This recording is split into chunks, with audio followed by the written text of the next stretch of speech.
Hi guys, welcome to the Punky Jude channel. I'm Jude and this is the Judecast.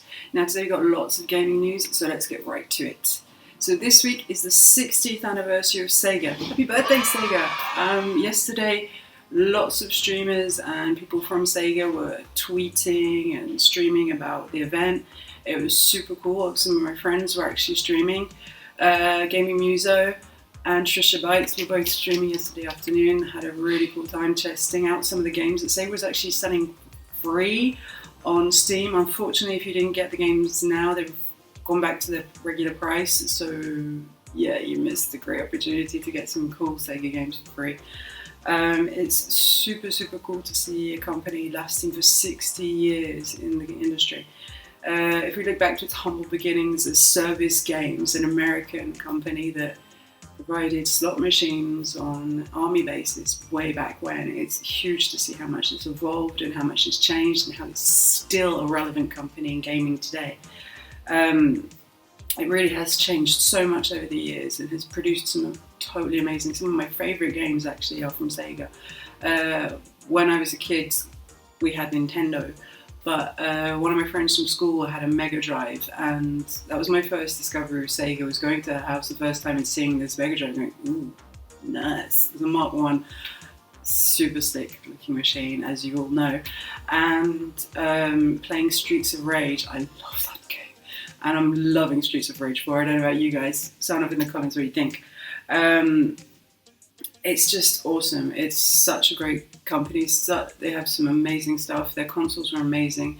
Of course, the Dreamcast, underrated at the time. Now it's getting the recognition for the awesome console it was. I think some of the games which you have on PS2 and the Dreamcast actually look better on the Dreamcast. It was great. It was such a cool thing. And if you're lucky enough to be in Europe and have it with SCART, sorry America, but it's so much fun to play on. And obviously, of course, we got both Shenmue games. Again, sorry America. One of my favourite things that Sega did was the Sega Hard Girls cartoon. If you haven't seen it, I really recommend it. You can find it on the internet, subtitled into English. It's so cute, and all the different characters, the different Sega consoles, learning about how to be a good console and help players and stuff. And the ending is just like really gets you there. So it's really awesome. And a huge shout out to Ibs, who is a friend, the social media manager of Sega Europe. He's an awesome guy. Highly recommend you following him on Twitter. He's been behind all this stuff. Really cool guy, really worth talking to. Friend and also supporter of the university, so he might be turning up in one of my lectures. You never know. Actually, we do know he's already agreed. So seriously, awesome guys, and yeah, and who doesn't love Segata-san? Come on, epic. Also, speaking of old school video game companies, Nintendo is in the news. Well, a reaction to Nintendo. Phil Spencer from Microsoft gave an interview with IGN relating to something I mentioned last time. Said he was getting lots of people asking if Microsoft games were going to be coming onto Nintendo consoles, and he's kind of had enough of that. He recognised that he has a good relationship with the CEOs of Nintendo of Japan and Nintendo of America, and talks very often with the latter. But he also said, and I quote, "I don't really love the idea that for every one of our games there becomes this rumour on is it going to end up on Switch or not, and I feel we should set a better expectation with our fans than that." Which kind of makes sense. I mean, obviously not all of their games are going to end up on a Nintendo console. We've seen some, but some games just wouldn't work on a Nintendo console, and Xbox obviously needs exclusives. All consoles need exclusives. That's why you buy the console, for the exclusives. I mean, if Zelda wasn't Nintendo, I would buy whatever console it was on. Let's be honest, Zelda is amazing. But it's the same with any console. But I don't think you should take that as meaning there won't be any Microsoft games going over to Nintendo. They've still said they have a good relationship. We've still said, seen as I said before, that they've taken other brands over to Nintendo. So I don't think he's saying that there will be everything will be a console exclusive.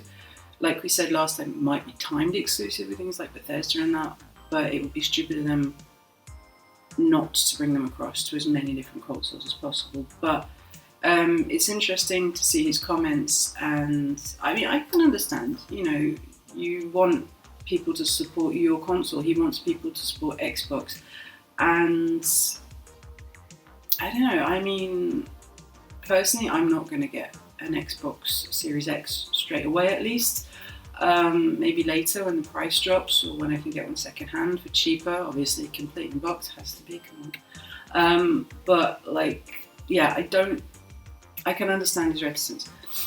Something else coming out of Microsoft is that there is a thought that it will be actually the Series S that might outsell the Series X. For most of us who are already Xbox users like myself, I have a 360, I have a One. I don't have the original Xbox, but with backwards compatibility, that's not a huge issue. Those of us who have the physical games will probably stick with the Series X, but the lower price point, the much lower price point of the Series S will probably make it an attractive option for a lot of people who aren't necessarily already into the Microsoft universe. So it could actually sell a lot better than the Xbox Series X. We'll have to see. And also it's a lot sleeker. It takes a lot of space, obviously. It's not the top end like the Series X is, but most people, you know, like I'm a gamer, but I don't have a 4K TV.